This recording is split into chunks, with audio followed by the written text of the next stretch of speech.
사도신경으로 우리의 신앙을 하나님께 고백합니다. 나는 전능하신 아버지 하나님 천지의 창조주를 믿습니다. 나는 그의 유일하신 아들 우리 주 예수 그리스도를 믿습니다.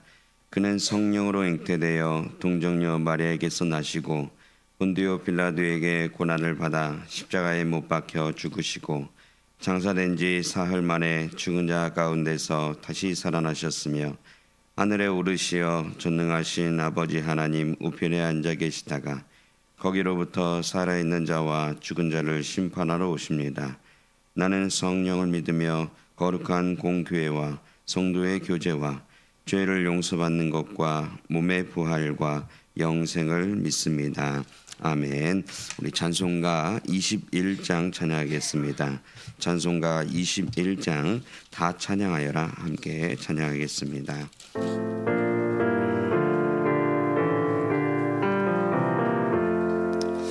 다 찬양하여라 전능왕 창조의 주께 내 혼아 주 찬양 영광과 구원의 주님 성도들아 주 앞에 이제 나와 즐겁게 찬양하여라 다 찬양하여라 놀라운 만유의 주께 포근한 날개 믿늘 품어주시는 주님 성도들아 주님의 뜻 안에서 내 소원 다 이루리라 다 찬양하여라 온몸과 마음을 바쳐 이 세상 만물이 주 앞에 다 나와 찬양 성도들아 기쁘게 소리 높여 영원히 찬양하여라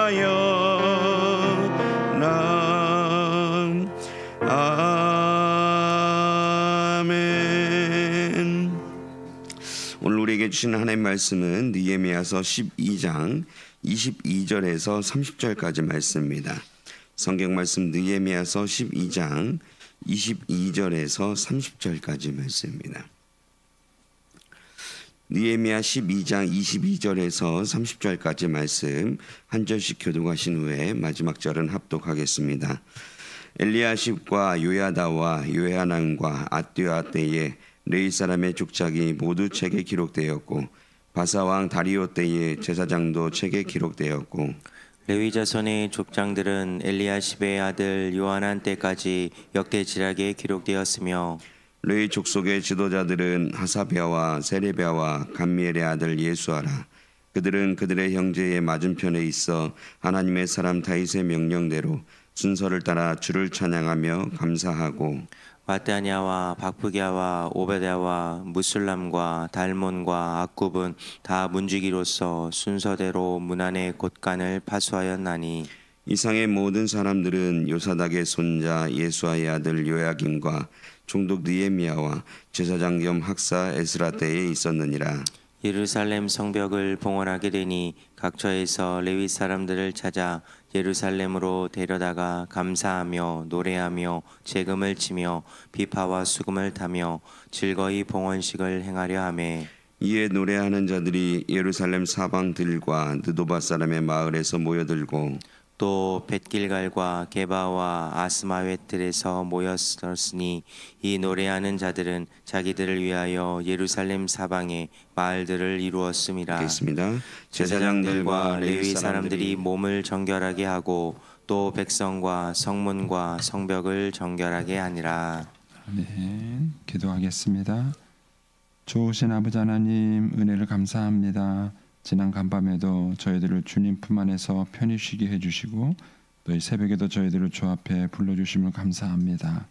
오늘도 저희들에게 새날 주시고 또 생명 주시고 건강 주셨는데 이 한 날도 주님과 더불어 동행하게 하시고 주를 기쁘시게 하는 한 날 되게 하여 주옵소서. 이 새벽에도 주님을 사모합니다. 말씀과 기도 가운데 저희들을 만나 주시며 주의 성령으로 충만케 하여 주시옵소서. 주님께 감사의 예물과 또 1000번째 예물을 드립니다. 믿음으로 또 순종으로 감사로 드리는 예물을 주님이 기뻐 받으시고 약속하신 하늘의 복과 땅의 복으로 충만하게 채워 주옵소서. 주의 은혜로 종의 가정들을 형통케 해주시며 그 자녀들을 축복하여 주옵소서. 예수님의 이름으로 축복하며 기도하옵나이다. 아멘. 이 새벽에도 주의 은혜와 축복이 함께 하시기를 축원합니다. 이제 이 12장 전체에는 이제 제사장들과 레위 사람들의 이제 명단이 이렇게 쭉 기록이 되어 있습니다. 이제 어제 말씀을 나눴던 것처럼 이들이 이제 성전을 건축하고 성벽을 건축했는데 이제 그 다음에는 사람이 필요한 것이죠. 이게 기본 원리가 눈에 보이는 집과 눈에 보이지 않는 집, 이 개념을 여러분들이 가지셔야 합니다. 우리가 가정을 세운다 이렇게 말했을 때에도 옛날 어른들은 빨리 이제 월세에서 전세에서 내 집 마련하고 내 집 마련해서 좀 큰 집 마련하고 그러면은 가정이 행복한 줄 알았던 거예요. 근데 그렇게 열심히 일해가지고 돈을 벌어서 큰 집을 마련했는데 우리 이혼하자 이렇게 되는 거예요. 그러니까는 눈에 보이는 집만 세운다 그래서 가정이 세워지는 게 아니에요. 눈에 보이는 집도 중요하죠. 그러니까 하우스도 세워야 되지만 눈에 보이지 않는 집도 세우셔야 되는 거예요. 그러니까는 우리가 열심히 일해서 이제 월세에서 전세에서 내 집으로 이렇게 이사하는 노력을 하는 것처럼 눈에 보이지 않는 집도 잘 지어져 가고 있는가, 이걸 여러분들이 관심을 가지셔야 돼요. 그래서 눈에 보이는 집을 세우는 것처럼 눈에 보이지 않는 집을 세워가고 있는가. 지금 이 느헤미야서를 보면서도 겉으로 드러나는 것은 이들이 성전을 건축하고 성벽을 건축한 것이 눈에 보여요. 그러나 이렇게 지어졌다 할지라도 예루살렘 성 안에 사는 사람이 없으면 그건 폐허가 되는 거죠. 그런데 그 예루살렘 성 안에 사람들이 거주하면서 살면서 그 기능을 회복시키는 것입니다. 근데 성전도 열심히 지어놨지만 이제 제사장들이 없고 레위인이 없으면은 성전으로서의 기능을 할 수 없는 것입니다. 근데 이제 그들이 어떻게 해서 이 성전의 기능들을 다시 회복시켜 가는가 하는 내용들이 이제 이런 11장, 12장에 기록이 된 것이다. 이렇게 이제 여러분들이 생각을 하시고 이제 본문 말씀을 묵상하시면 좋습니다. 그러면 이제 이 사람들이 제사장과 레위인들을 이렇게 세워서 이제 이 성전의 기능들을 회복시키는데 여기에 이제 우리의 눈에 보이지 않는 노력이 있었다는 것을 압니다. 이스라엘 백성들은 70년 동안 성전 기능이 스톱돼 있었어요. 성전이 다 파괴됐죠. 파괴되어 있었으니까 70년 동안 성전 기능이 스톱이 된 것입니다. 그러면은 그 성전 안에서 생활했던 제사장과 레위인들은 할 일이 없어진 거예요. 이 사람들은 오로지 제사장과 레위로서의 기능을 하기 위해서 선택된 사람들인데 70년 동안 성전이 없으니까 이 사람들은 할 일이 없어진 것입니다. 그러면은 그 70년이 지나고 난 다음에 그 성전 기능을 다시 할 수 있겠는가 하는 거예요. 성전 기능을 다시 할 수 있겠는가. 그런데 놀랍게도 그 70년의 공백을 뛰어넘고 이들이 그 성전 기능을 할 수 있는 일들이 벌어진 것입니다. 소위 말하는 다음 세대의 신앙 계승이 이루어진 거예요. 근데 여기에 이제 보이지 않는 이제 모습들이 있습니다. 첫 번째 모습은 뭐냐면은 이들에게 회당이 있었다는 겁니다. 회당. 제가 이제 이번에도 성지순례 가면서 느낀 거지만은 기독교 역사를 보면은 굉장히 화려했던 적이 있어요. 기독교가 국교화되면서 막 왕들이 막 교회를 짓는데 막 돈을 투자하고 막 그래가지고 막 황금으로 짓고 막 화려하게 예배당을 짓던 시절이 있는가 하면, 반면에 기독교 핍박이 있던 시절에 사람들은 이제 지하로 숨어드는 게 있었어요. 근데 이제 그 데린쿠유라는 곳에 가보니까 이 사람들이 이렇게 토굴 해요, 토굴. 그러니까 이렇게 꾸부리고 다녀야 되는 토굴인 거예요. 그런데 그런 속에서 살면서도 사람들은 학교가 있었다는 거예요. 그 토굴 안에 학교가 있었다는 거예요. 그것을 통해서 그 속에서라도 그 사람들이 신앙의 계승을 계속해서 이어져 갔던 것입니다. 이스라엘 백성들은 성전이 파괴됐을 때 성전의 기능은 사라졌습니다. 제사를 못 드려요. 제사는 성전에서만 드릴 수 있게 돼 있기 때문에 제사는 못 드려요. 그러나 그들에서 그렇다고 해서 그들이 신앙이 포기했느냐? 그때 포로기 이후로 생긴 것이 뭐냐면은 그게 회당이에요. 회당은 제사는 드리지 않지만 그 안에서 신앙 교육을 시켰던 것입니다. 그래서 이스라엘 역사 보면은 포로기 이후에 생긴 것이 성전 말고 회당이라는 게 생겼고, 이 회당이 유대인들이 흩어져 살 때 그들이 사는 곳마다 회당이 있었어요. 그리고 이 회당을 중심으로 해서 사도 바울이 복음을 전해서 기독교 복음이 전파되는 과정이 이루어진 것입니다. 그래서 이 회당이라는 것을 통해서 그들이 신앙 계승이 이루어진 겁니다. 여러분, 한국 교회가 부흥한 것이 그렇게 간단하지 않습니다. 필리핀 우리나라보다 선교가 먼저 들어왔습니다. 태국 가 보니까는요, 우리나라보다 훨씬 선교사들이 먼저 와서 먼저 복음이 전파됐어요. 그런데 우리가 그들보다 복음을 늦게 받아야 되는데 오히려 우리가 선교사를 파송해서 태국이나 뭐 이런 필리핀이나 이런데 우리가 거꾸로 복음을 전해요. 이런 일이 저절로 된 것이 아닙니다. 여러분, 외국에 나가 보면 이런 말이 있어요. 중국 사람은 모이면은요 중국집을 만든대, 짜장면을 만든대요. 일본 사람들은 모이면 뭘 만들까요? 스시를 만든답니다. 스시를. 그래가지고요 생선을 팔아 먹는데, 한국 사람들은 모이면 뭘 만들까요? 네, 교회를 만들. 이민교회를 만들. 그래서 한국 사람들이 모이는 곳 어디 가든지 교회가 있어요.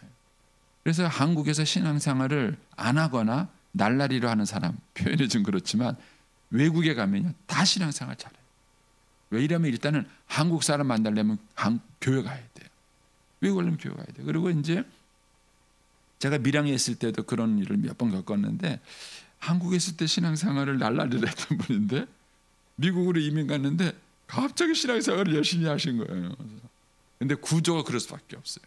이제 가잖아요. 외국에 나가면은 정착을 해야 되는데 정착을 도와줄 사람이 다 어디 있느냐면은 교회에 있어요. 목사님들이 또 도와줬어요. 그러니까는 이민교회 무조건 신자들 아니든 가는 거예요. 그리고 외국에 나가면은요 한국 사람 못 만나요. 그리고 한국말 한다는 게 얼마나 행복한지 아세요? 선교사님 사모님하고 얘기를 해보면 그래요. 한국 여자 만나가지고 한국말로 시큰 수다 떨었으면 좋겠대. 이게 그만큼 어려운 거예요. 근데 그 한국 사람 만나려면 어디 가야 되느냐? 교회 가야 돼. 한국 음식 먹으려면 어디 가야 되느냐? 교회 가야 돼. 여러분, 이것이 우리나라의 신앙의 뿌리를 지킵니다. 우리나라가 일본 시대 때 억지로 그들이 해외 나갔어요. 우리 일본 일제 치하에 있을 때 그들이 박해를 피해서 또는 어렵게 나갔어요. 그런 사람들이 뭐 하와이, 미국으로 가가지고요 목화 농장에서 일했어요. 말이 일한 것이죠. 흑인들과 똑같이 노예 취급을 받았어요. 그런데 그런 데서 사람들이 세운 게 뭐냐면요 한인 교회. 그리고 그 한인 교회에서 신앙생활하면서 공부하고 온 사람들이 근세 시대의 한국 문화를 이끌었던 한국의 엘리트들이에요. 한국의 엘리트들이 대부분 신앙인인 거 아세요? 여러분, 그 사람들이 어디서 믿음을 가졌을까요? 외국에 이민 가가지고 거기서 공부하는 동안에 유학생활 생활 때문에 외로운 거 어디서 극복해요?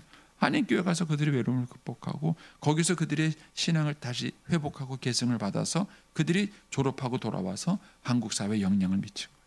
여러분, 한국 교회가 신앙적으로 계속 부흥하는 것이 우연히 된 것이 아니에요. 한국 안에서만 이루어진 게 아니에요. 외국에 나가는 그 이민교회에서의 그 역할이 한국 교회에도 굉장한 역할을 합니다. 지금도 이제 코스타, 우리 아들이 은혜 받은 그 코스타라는 프로그램도 그거예요. 유학 간 유학생들에게 복음을 전하자. 그래서 만들어낸 것이 코스타라는 그런 프로그램이고, 그걸 통해서 계속해서 그 젊은이들에게 복음을 전하는 일을 했던 것입니다. 여러분, 이런 노력들이 우리 한국 교회가 계속 부흥하고 성장하는 보이지 않는 밑받침 역할을 한 거죠. 이 이스라엘 백성도 마찬가지예요. 그들이 포로로 돌아갔을 때 그 환경에 주저앉지 않았어요. 그들이 어떠한 환경에 가도 그들은 뭘 만들었느냐? 회당을 만든 거예요. 회당을 만든 겁니다. 그래서 그 회당을 통해서 신앙의 계승을 한 것입니다. 그래서 환경이 중요한 것이 아니에요. 우리의 마음속에 무엇이 있는가, 결국 그것이 뭘 만들어내는 것입니다. 그래서 이들에게는 제사장 그룹은 제사장대로, 레위인들은 레위인들의 신앙의 계승들이 계속 있었기 때문에 그들이 이 일이 이루어진 거예요. 제가 이제 본문 묵상하면서 재밌던 게 27절에 한번 가보시면은요, 이 사람들이 이제 27절부터 30절까지는 뭐가 나오냐면은 성전 봉헌식을 준비하는 게 나와요. 내일 묵상할 말씀은 이들이 이제 성벽을 다 짓고 그걸 봉헌하는 봉헌식이 나옵니다. 근데 오늘 말씀 27절 30절에는 이제 그 성벽 봉헌식을 준비하는 일이 나오는데, 거기에 이제 이런 재미있는 일이 있어요. 예루살렘 성벽을 봉헌하게 되니 각처에서 레위 사람들을 찾았어요. 찾아서 예루살렘으로 데려다가 준비를 하는데 뭐 하냐면은 감사하고 노래하고 재금을 치며 비파와 수금을 타며. 전 이게 재밌어요. 재금 하루아침에 칩니까? 네? 피아노 하루아침에 쳐요? 아유, 요새 우리 시진이가, 제가 이제 우리 성가대 반주하잖아요. 예. 새벽에 내려오면은요, 새벽에 혼자 피아노 치고 있어요. 어떤 날에 밤늦게 제가 갈 때 보면은요, 여기 불이 켜져 있어요. 그래서 누가 불이 켰나 보면 희진이가 피아노 연습하고 있어요. 착해요. 칭찬 좀 해주세요. 예. 열심히. 그게 하루아침에 되는 게 아니에요. 그러면 70년 동안 포로 생활이 있었는데 그 70년 동안 악기를 가르쳤다는 거예요. 재김을 가르치고 비파를 가르치고 수금을 가르친 거예요. 그러니까는 이 봉헌식 때 야, 악기 필요한 사람 나와라. 그러니까 나와갖고 그들이 연주를 한 거예요. 그러면은 이 악기를 어떻게 해서 가르쳤을까? 저는 생각해보는 거. 뭘 밥 먹고 살라고 가르쳤을까? 이 악기를 가지고 뭐 때문에 이것을 가르쳤을까? 이런 거예요. 뭐 때문에 가르쳤을까? 그러니까는 이들이 포로기 생활이 있어도 레위인들은 자기들의 직분과 사명을 잊지 않은 거예요. 그래서 그 자녀들에게 계속해서 그것들을 가르치고 계승을 했던 것입니다. 이것이 70년 동안 명맥이 유지된 거고, 어느 날 그들이 해방을 맞이하고 야, 악기 단사들 필요해 했을 때 그들이 탁 나타나가지고 이 악기를 연주할 수 있을 만큼의 그런 준비가 되어 있었다는 것입니다. 이것이 회복의 과정들이에요. 이런 것들이 저와 여러분이 우리의 자녀들에게 신앙을 계승하는 것입니다. 신앙을 계승해서 우리 부모와 자녀들이 했던 역할들을 우리 아이들이 그것을 계속해서 이어갈 수 있도록 어떻게 이것을 할 것인가 하는 거예요. 이것이 이 밑바닥에 깔린 그런 모습들입니다. 우리가 이제 이런 것들을 일부분을 볼 수 있는 것이 다니엘서, 에스더서 이런 것들이에요. 다니엘이 어떻게 믿음을 지켰어요? 젊은 시절은요, 그 나라의 문화를 따라가지 않았습니다. 그래서 왕이 산의 진미를 줘도 뭐예요? 우리가 안 먹겠습니다. 이거 우상에게 바친 제물이니까 이거 먹지 않겠습니다. 그런 노력들이 그 포로기 시대에 있었다는 거예요. 에스라처럼 목숨을 걸고 자기 민족을 살리려는 노력들이 그 포로기 시대에 있었다는 거예요. 이런 것들이 모여서 오늘 이 느헤미야 시대 때에 이 성전을 건축하고 성벽을 건축하고 하나님께 제사 기능을 다시 회복하는 그런 밑받침이 된 것이지, 이들이 성전을 건축했다 그래서 저절로 이것이 회복이 된 것은 아니라는 거죠. 오늘도 우리가 이런 영적 싸움을 계속 해나가야 합니다. 저는 이제 저희 교회가 뭐 이제 이번에 또 광고가 나가지만 이제 기독 학부모 교실을 하고, 이번에 뭐 정교연 수련회도 하고, 그리고 또 이제 먼저 홀리데이 축제도 하고, 이런 것들이 계속 저희들이 몸부림을 치는 것입니다. 이렇게 하다가 언젠가 다시 한번 또 우리 한국 교회가 부흥하는 시기가 올 거예요. 그런데 그런 때에 정말 쓰임 받을 만한 그런 일꾼들이 있을 것인가? 이것이 이제 우리들의 이제 고민인 것이죠. 또 하나 이제 보는 것은 22절로 가시면 엘리야십과 요야다와 요하난과 아뚜야 때에 이제 시기를 말하는 거예요. 지금처럼 뭐 2024년 연도 기준이 있으면은 딱 말하기가 좋은데, 이때는 그런 연도가 없기 때문에 왕을 연도로 기준으로 하든가, 이스라엘 같은 경우는 이때는 왕이 없잖아요. 포로기가 돼가지고 왕이 없으니까 누굴 기준했냐면은 대제사장을 기준으로 한 것입니다. 그래서 여기에 나온 엘리야십, 요아다, 요하난, 앗두아는 대제사장을 말하는 거예요. 이제 그런 때에 하고 이제 연도를 이걸로 말하는 겁니다. 이때 레위 사람의 족장이 모두 어디에? 책에 기록되었고, 바사왕 다리오 때의 제사장도 책에 기록되었고, 이런 말이 나오죠. 그다음에 23절에 레위 자손 족장들은 엘리야십의 아들 요하난 때까지 역대지략에 기록되었고, 쉽게 말하면 연도를 말하고 기록되었다, 연도를 말하고 기록되었다, 이 얘기예요. 이렇게 지금 요 패턴이 진행이 되고 있는 건데, 책에 기록이 되었기 때문에 요걸 근거로 찾은 거예요. 너는 요런 가문 제사장이구나, 너 요런 가문 레위구나, 이걸 확인한 거예요. 그래서 이게 확인이 안 된 사람은 본인은 맞다 그랬지만은 아니기 때문에 제사장의 일을 시키지 않았어요. 요 앞부분에 이제 우리가 그런 내용을 봤죠. 즉 기록이 있었기 때문에 가능. 저는 이 목사로서 이렇게 부름 받았을 때요, 목회만 했는 줄 알았어요. 그리고 목사도 목회하면 이런 지금 제가 하는 이 목회만 목사인 줄 알았어요. 근데 나중에 보니까는요, 하느님께서 목사로 부르시고 난 다음에 할 일들이 많더라고요. 뭐 선교사도 그 중에 한 부분이 있지만은요, 문서 선교도 중요해요. 문서 선교. 글을 쓰고 책을 써서 그걸 기록으로 남기고 그걸 정리하는 것이 굉장히 중요하더라고요. 근데 저는 문서 선교가 목사로서 주의 일이라는 생각을 젊은 시절에는 못했어요. 나중에 나이가 들어서 보니까는요, 얼마나 중요하다. 우리나라에 컴퓨터 선교회라는 그런 얘기가 있었어요. 그 목사님은 컴퓨터를 잘하세요. 전공이 그쪽 이과 전공이에요. 컴퓨터를 잘하세요. 그런데 목사로 부름 받았어요. 그러니까는 자기의 그 컴퓨터 직업을 10분 활용해서 그 컴퓨터를 가지고 어떻게 주의 일을 할 것인가를 가지고 연구해서 그 일을 하시는 거죠. 그래서 저와 여러분이 하나님의 나라의 그 일을 부름 받을 때에 그 부름의 모습과 은사들은 은사에 따라 다양한 것이에요. 근데 너무 천편일정이에요. 우리 아들이 목사가 되면 다 큰 교회 목사가 돼야 돼요. 이게 문제인 거예요. 그래서 우리나라에 지금 살아남기 어려운 게 뭐냐면 찬양 사역자들이. 저희 교회는 찬양 팀들이 많이 있는 게 참 감사해요.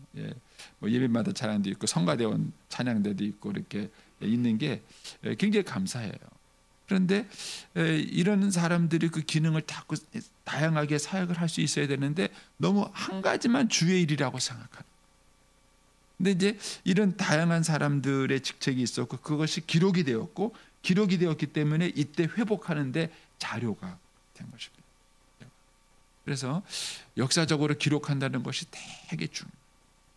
우리 어르신들 나이가 드셨으면요, 자녀들에게 회고록 같은 거 하나 쓰시는 것도 좋을 것 같아요. 쓸데없는 회고록 쓰지 마시고 신앙적인 거를 요새 대통령들 회고록 쓸 때마다 문제가 돼가지고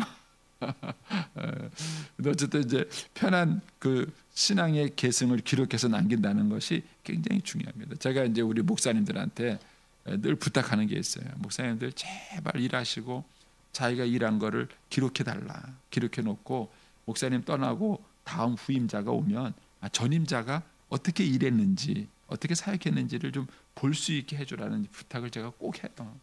잘하나 모르겠어요. 제가 이제 서울에 있을 때 어떤 집사람한테 들은 얘기예요. 서울에는 이제 파트 전도사가 있거든요. 그래서 이제 교육부서가 파트 전도사들을 이렇게 말을 하는데 이제 학생회 담당 새로운 전사에 모시는데 여름 수련회 때 철로 역정을 한다는 거예요. 철로 역정 뭔지 아시죠? 애들 뭐 하는 거 한다는 거예요. 그래서 부장 집사님이 얘기를 했대요. 전사님, 우리 교회에서는 철로 역정 10년째 했습니다.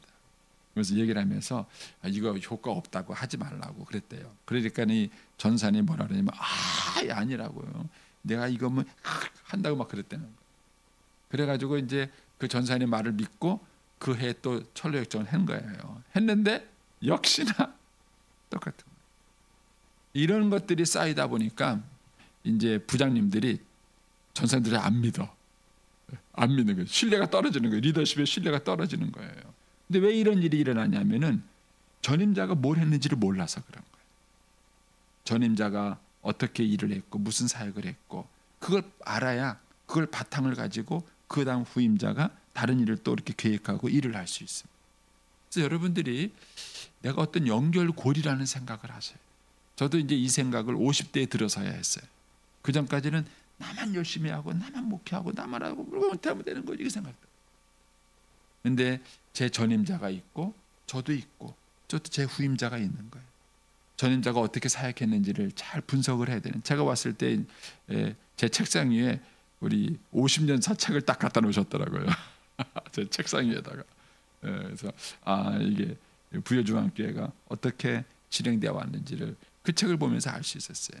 그러니까 전임자가 어떻게 일을 했는지 그걸 알고 거기에 바톤을 이어서 제가 일을 하는 것이죠. 그리고 또 이것이 기록에 남아야 그 다음 후임자가 와서는 또 그걸 바탕으로 해서 또 일을 하는 것이죠. 근데 이 과정에 기록한 게 뭐냐? 기록이에요, 기록. 그래서 이 기록도 아주 중요한 사역이고 은사다라는 생각을 하셔야 됩니다. 그리고 이 기록이 있었기 때문에 이들이 신앙의 계승과 이런 사역들이 가능했다 하는 사실들을 살펴보시면 좋겠습니다. 자, 그 다음에 이제 24절로 가보시겠습니다. 가면은 이들이 이제 그 기능을 회복하기 위해서 사람들을 찾아요. 찾은 다음에 24절 그 중간에 가서 보시면은 하나님의 사람 다윗의 명령대로, 이 다윗이 사실은 모세 말고 또 다른 하나님의 설계도를 가진 사람이에요. 그래서 다윗이 한 큰 역할이 뭐냐면은 교회 그 성전 안에 레위 찬양단을 구성한 것입니다. 레위 찬양단을 구성해서 이제 이 일을 하는 것입니다. 그래서 이 다윗이 명령한 대로 순서를 따라서 주를 찬양하며 감사하고, 그다음에 25절도 뒷부분에 가면은 문지기로서 순서대로 문 안의 곳간을 따라 파수하고, 그러니까 뭔가 이제 헌물을 지키고 관리하는 사람들이 있어야 되겠죠. 그다음에 이제 27절 가서 그 뒷부분에 가면은 찾아서 데려다가 감사하며 노래하며 재금을 치며 비파와 수금을 타며 즐거이 봉헌식을 행하려 하며, 이제 여러 가지 기능들을 회복시키는 거예요. 근데 이때 중요했던 게 뭐였냐면은 28절 가서 보세요. 28절에 가면은 이에 노래하는 자들이 다 건너뛰고 마지막에 가면은 모여들고 이런 말이 나와요. 그리고 29절에 가면 또 백길갈과 게바와 아스마들에서 모여들었으니, 모여들었다는 말이 나와요. 그리고는 이 노래하는 자들이 자기들을 위하여 예루살렘 사방에서 마을들을 이루었다는 표현이 나옵니다. 그러니까 이들이 성전의 기능이 뭐가 필요하다는 사실들을 찾아서 부탁을 했고, 그 사람들이 기꺼이 이 일을 헌신하기 위해서 예루살렘에 모여드린 거예요. 근데 모인 걸로 만족하지 않고 이거를 잘 하기 위해서 아예 거기에 정착을 해요. 마을을 정착. 쉽게 말하면 이 일들에 그들이 헌신한 거죠. 그래서 제가 이제 우리 권산에 계셔서 그렇긴 한데, 주 권사님이 이 찬양대를 유지하기 위해서 애를 많이 쓰세요. 찬양대는 뭐 자원해서 나 찬양대원 할래요 이러는 분들이 있나요? 요즘 그렇게 안 하려 그래요. 연습해야 되죠. 해야 되죠. 끝나고 또 연습해야 되죠. 그런 일들이 많은 거예요. 그러니까는 찬양대원이 점점 사라져요. 그래서 한국 교회에 찬양대가 없어진 찬양 교회가 의외로 많습니다. 옛날처럼 모여서 그렇게 안 해요. 왜냐하면 하루 종일 교회에 있어야 되거든요. 하루 종일 교회에 있어야 돼요. 연습하고 또 하고 또 연습하고 또 하고. 그러니까 이런 헌신자들이 자꾸 사라져가는 거예요. 근데 이제 이런 사람들을 자꾸 찾아야 되는 거예요. 찾아서 또 이제 하는데 재밌는 것은 그런 사람들이 모여들은 거예요. 성전의 기능들이 모여들었다는 얘기를 다르게 표현하면은 그들이 헌신했다는 거예요. 이 일을 하기 위해서 그들이 헌신한 거예요. 그리고 그것도 모자라서 아예 그들이 그 일을 하기 위해서 예루살렘 가까운 곳에 마을을 형성했습니다. 우리가 이전에 봤지만은 이미 예루살렘에는 아직까지 인프라가 구성이 되지 않아서 그들이 거기에 살기에는 불편한 거예요. 근데 그들이 불편을 무릅쓰고라도 이 성전을 하기 위해서 헌신했던 것입니다. 이것이 이스라엘 백성들의 회복에 큰 역할을 합니다. 저는 오늘도 마찬가지라는 생각이 듭니다. 저는 이제 저에게 오신 목사님들이 참 감사해요. 왜냐하면 요새 부교육자들이 헌신을 잘 안 해요. 부름받아 나선이 몸이 아닌 거예요. 그런데 이런 상황에서 주님의 나라를 위해서 헌신하고 희생하고 불편함을 당연히 그걸 감수하고 하는 것, 이것이 이스라엘 백성들이 회복하는 그 과정에 있었던 중요한 모습입니다. 저와 여러분이 정말 우리 자녀들에게 신앙의 개선도 잘 시킬 뿐만 아니라 하느님 나라를 위해서 이렇게 잘 헌신하는 자가 있어서 저희 교회가 정말 하느님 보시기에 아름다운 그런 교회로 세워질 수 있게 되기를 축복합니다. 기도하겠습니다.